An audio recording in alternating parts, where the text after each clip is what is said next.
ජීවිතය කියලා කියන්නේ ප්‍රතික්ෂේප වීම වල එකතුවක් කියලා මට වෙලාවකට හිතෙනවා. සමහර මිනිස්සු ඉන්නවනේ සිය දහස් වතාවක් ප්‍රතික්ෂේප වෙලා ඒත් ජීවිතේ තමන්ගේ ආසාවල් බලාපොරොත්තු අත් නොහැරපු. මට හිතෙනවා මේ මිනිස්සු තමයි මේ ලෝකයේ ඉදිරියෙන්ම ඉන්නේ කියලා. ඔයාලා මාව දන්නේ නැති නිසා මම පොඩි හැඳින්වීමක් මං ගැන කරන්නම්. මම උසස් අධ්‍යාපනය ලංකාවෙන් හදාරලා මෙල්බර්න් වලට ආවේ නම් මේ ළඟදී.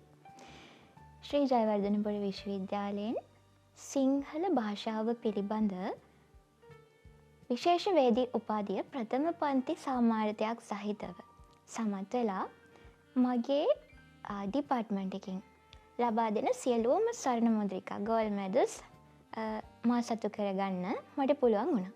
ඊට පස්සේ මට අවස්ථාව ලැබුණා විශ්වවිද්‍යාලයේ ආචාර්ය මණ්ඩලයට එකතු වෙන්න තාවකාලික සහායක අධිකාචාර්යවරියක් විදියට. එතනින් තමයි මම මගේ රැකියා ජීවිතය ආරම්භ කරන්නේ. ඊට පස්සේ මම රැකියා කිහිපයකම නිරත වෙනවා. දැන් නම් මගේ පුතත් එක්ක විවේකයෙන් මේ දවස්වල ගෙදර ඉන්නවා පොඩි පාර්ට් ටයිම් වැඩ ටිකක් කරන ගමන්. මං ගැන කියපු හින්දම මට තව පොඩි සිද්ධියක් මතක් වෙනවා. මම උසස් පෙළ සඳහා පාසලක් තෝර ගනිද්දී මට මුහුණ දෙන්න සිද්ධ වුණා මං අර මුලින් කතා කරපු ජාතියේ ප්‍රතික්ෂේප වීම් කිහිපයකටම.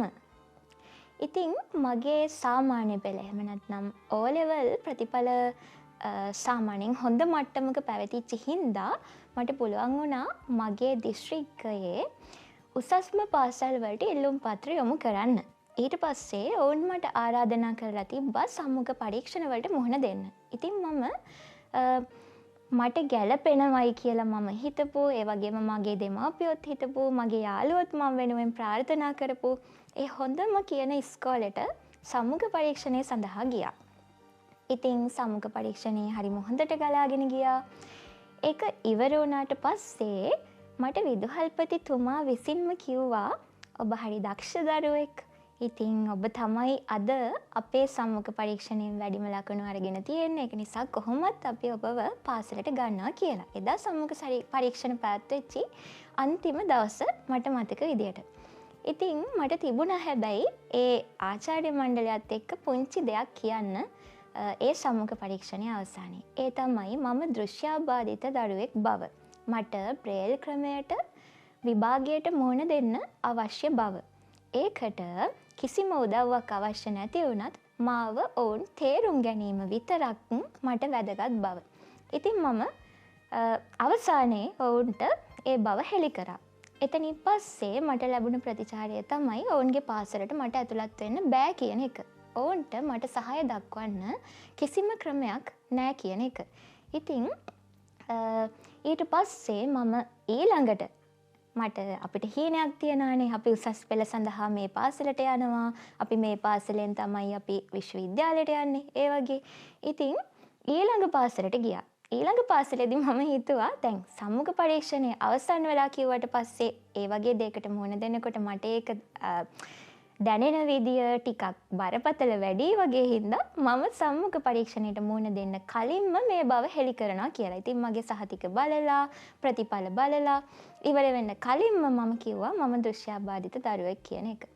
ඒ පාසලේ විදුහල්පතිතුමියගේ මතේ උනේත් මට උදව් කරන්න ඒගොල්ලන්ට ක්‍රමයක් නැහැ. ඒගොල්ලන්ගේ ළමයි උදව් කරයිද කියලා දන්නේ නැහැ. ඒක නිසා මට පාසලට ඇතුළත් වෙන්න ඉඩ දෙන්න බෑ කියන එක.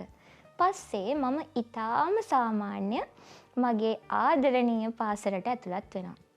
ඉතින් ඒ පාසලේදී අදටත් මාත් එක්ක ආදරයෙන් ඉන්න යාළුවෝ, ගුරුවරු හැම කෙනෙක්ම මට මුණ ගැහෙනවා වගේම මට පුළුවන් වෙනවා ඒ පාසලෙන් ඊටාම හොඳ රෑන්ක් එකක් තියලා ඊටාම හොඳ ඉසෙට්ස් අගයක් සමග විශ්වවිද්‍යාල ප්‍රවේශය ලබා ගන්න. මම එහෙම බැලුවම මගේ ජීවිතේ එකපාරක් දෙපාරක් වගේනේ ප්‍රතික්ෂේප වෙලා තියෙන්නේ. හැබැයි එක්කෙනෙක් ඉන්නවා ඔයා මම අපි හැමෝම දන්න 1500 වතාවකටත් වඩා ප්‍රතික්ෂේප වෙලා හැබැයි අද ඊටාම දක්ෂ ඒ වගේම හැමෝම දන්න ජනප්‍රියම කෙනෙක් වෙච්චි. ඔහුට ඔහුගේ හීනයට යන්න ලොකු පරිත්‍යාග කරන්න සිද්ධ වෙනවා.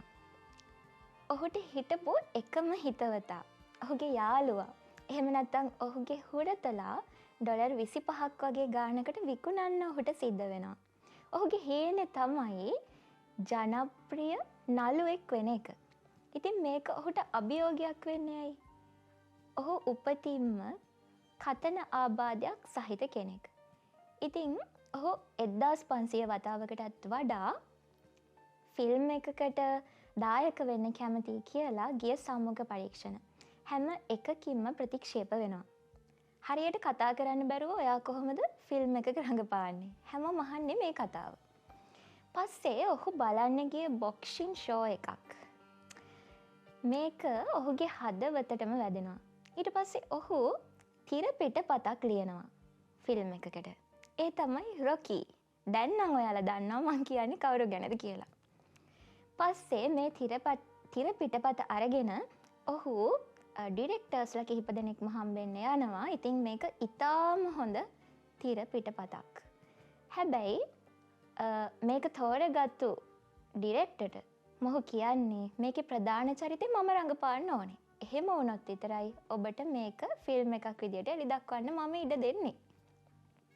මේකට මුලින් කැමති වෙන්නේ නැහැ. හැබැයි මොහුගේ මතය වෙනස් කරන්නෙම නැහැ. මම ප්‍රධාන චරිතය වුණොත් ෆිල්ම් එක ඔබට කරන්න පුළුවන්. ඉතින් මේ ඩිරෙක්ටර් දන්නා මේ ෆිල්ම් එක කරනවා කියන්නේ එයා ලෝකෙම ප්‍රසිද්ධ වෙනවා. විශාල ධනයක් ඔහුට හිමි වෙනවා. ඉතින් පස්සේ අන්තිමට ඊටාම පොඩි ගාණක් ගෙවන්නත් කැමති වෙලා මොහුට ප්‍රධාන චරිත දෙනවා. ඔහු ප්‍රධාන චරිතය රඟපානවා. ඒ වගේම මේ ෆිල්ම් එක නම කියපු සැනින් අපි කවුරුත් දරන ෆිල්ම් එකක් බවට පත් වෙනවා. ඒ වගේම ෆිල්ම් ඉන්ඩස්ට්‍රි එකේ සම්මාන රැසකටත් භාජනය වෙනවා. ඔබ දන්නවා මේ කවුද කියලා? ඔබ හිතුවා හරි. ඔහු තමයි සිල්වෙස්ටර් ස්ටැලෝන්.